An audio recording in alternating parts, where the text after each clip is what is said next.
Alors, il y a une question qui m'a été posée par Samuel qui me demande la chose suivante. Tout simplement, il me dit je rencontre pas mal d'investisseurs immobiliers qui se retrouvent un petit peu débordés par les impôts et comment faire pour éviter justement d'avoir autant d'impôts à payer.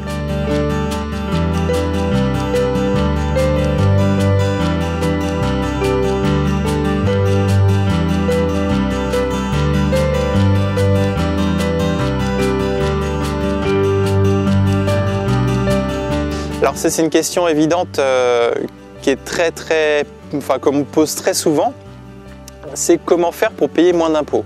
Donc déjà, la première question qu'il faut se poser, c'est est-ce que c'est rentable? Si on paye des impôts, généralement, ça l'est. Donc déjà, on est rassuré de ce côté-là. Maintenant, il y a un couac et il y a un hic. C'est ce qu'on appelle le cash squeeze. Et c'est essentiellement pour moi, le plus gros problème des investisseurs immobiliers. Tout simplement, en immobilier, quand on commence à avoir quelques biens, je ne parle pas d'un seul appartement, je parle de plusieurs immeubles, on se retrouve confronté à un problème qui peut être grave et qui peut être absolument anodin. L'idée, c'est que la fiscalité va augmenter avec le temps. Donc plus le temps va passer, plus on va avoir remboursé notre patrimoine immobilier et donc plus le fisc va prendre sa part. C'est-à-dire qu'en fait, on risque d'avoir finalement des impôts assez lourds à payer. Et donc le risque ici, c'est de se retrouver à court de cash. Et donc c'est ce qu'on appelle le cash squeeze, parce qu'on peut se retrouver par exemple dans une situation où on a des biens immobiliers qui ne sont pas encore payés, mais qui rapportent des rendements qui tournent autour de 8, 10, voire 12%, même un peu plus si on le veut. Et j'irais pour une raison X ou Y, on se retrouve à plus avoir de revenus. Je parle du revenu du travail. Donc l'épargne fond à ce moment-là, et on se retrouve à avoir des revenus fonciers, alors même que le cash flow n'est pas suffisant pour payer ses impôts. Et donc là, on se retrouve confronté à ce fameux cash squeeze, tout simplement parce que la fiscalité du revenu du régime commun, c'est-à-dire le régime foncier classique, fait qu'on va être imposé sur des revenus qu'on n'a pas. En gros, les locataires payent, cet argent nous permet de rembourser et les intérêts et le capital de l'autre côté, et on se retrouve finalement à avoir transmis absolument tout le cash directement à la banque. Et donc les impôts nous disent, écoutez monsieur, le calcul est simple, vos locataires vous ont remboursé du capital, donc vous êtes enrichis, donc payez-nous votre dû en impôts. Donc on va se retrouver finalement, si vous êtes à une tranche marginale de 30%, à avoir 45,5% de ce montant-là qui va être imposé.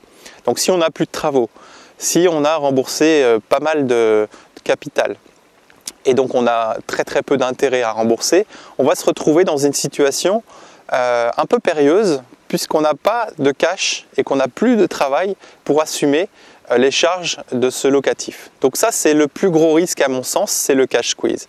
Donc comment éviter ça? Il y a plusieurs solutions. Donc une des premières solutions consiste à basculer tout en meublé. Donc évidemment, on fait du meublé, il faut meubler les appartements comme il se doit, c'est-à-dire il y a des règles très précises là-dedans. Donc on peut faire du meublé à l'année, du meublé à la semaine.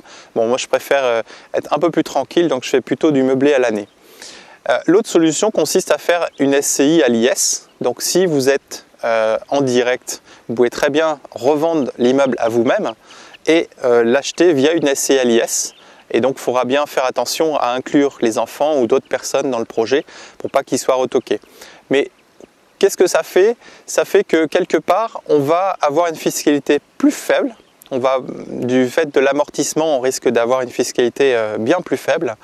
Et on a une assiette fiscale qui est plus faible aussi. C'est-à-dire qu'en fait, jusqu'à 38 120 € de revenus fonciers, on se retrouve finalement à avoir un taux d'imposition à l'IS qui sera à 15%. Donc si vous êtes fortement taxé, c'est quand même très intéressant d'avoir ce régime-là. L'inconvénient évidemment de la SCI, c'est à la sortie, on se fait lourdement taxé tout simplement parce qu'on a amorti le bien, donc la valeur comptable est quasi nulle à la fin, c'est-à-dire au bout de 20 ans, 25 ou 30 ans selon l'amortissement. Voilà. Et on se retrouve avec quelque part une lourde note à payer. L'avantage de ça, c'est qu'on la paye une fois qu'on a l'argent en poche, ce qui n'est pas le cas dans le régime direct, le régime commun, où on est exonéré à la revente, mais on va payer tout au long, tout au fil de l'eau. Donc, sans rentrer vraiment dans les détails techniques, si vous m'avez perdu, enfin si je vous ai perdu, excusez-moi, l'idée, elle est vraiment là, c'est qu'on se lance dans l'immobilier si on a du cash pour pouvoir payer les impôts. C'est vraiment la règle de base. Beaucoup trop l'oublient. On se retrouve très souvent, y compris dans le Maine-et-Loire où l'immobilier est moins cher, avec des vendeurs immobiliers qui sont un peu à l'agonie, qui sont obligés de vendre, qui ne peuvent pas garder leur immobilier tout simplement parce qu'ils n'ont pas eu les reins assez solides pour tenir leur immobilier. Donc voilà, c'est vraiment le cash quiz pour moi aujourd'hui, c'est le principal problème. Donc Samuel, ta question est très pertinente effectivement. Pour moi, pour éviter ce genre de problème, la première étape c'est d'avoir du cash. Donc le cash, évidemment, on le sait depuis bien longtemps, ne sert pas à grand chose. Il se dévalue avec le temps. Un immeuble, par exemple, qui vaut aujourd'hui 250 000 euros, valait à peu près 10 000 francs dans les années 60. Donc ce n'est pas l'immeuble qui a pris de la valeur, c'est la monnaie qu'on a perdue. Donc ça veut dire aussi que si vous aviez 10 000 francs à l'époque, ça valait un immeuble. Aujourd'hui, ça vaut pas grand-chose. Ça vaut à peine 2 ou 3 fenêtres. Donc voilà, c'est vraiment l'idée. Le cash est là pour assurer et pour rassurer aussi. Donc c'est important de ne pas se lancer dans des projets immobiliers si on n'a pas les reins assez solides et pour avoir des problèmes, je dirais, pour pouvoir éviter des problèmes si jamais un locataire ne paye pas, ce qui peut arriver. Et aussi pour éviter le fameux cash quiz qui va être lié à l'imposition trop forte. Et donc là, on va optimiser en faisant des SCI, en faisant des holdings, pourquoi pas, en faisant du meublé. Il y a beaucoup de gens qui font du meublé, c'est très apprécié. Voilà, bah écoute, merci pour ta question Samuel. Et en tout cas, je vous retrouve à très bientôt, très vite, en vidéo comme d'habitude. En attendant, je vous dis à très bientôt. N'hésitez pas à nous envoyer toutes vos vidéos, vos questions. Et en attendant, bonne soirée. Moi, je vais aller me coucher. Voilà. À très bientôt. Au revoir.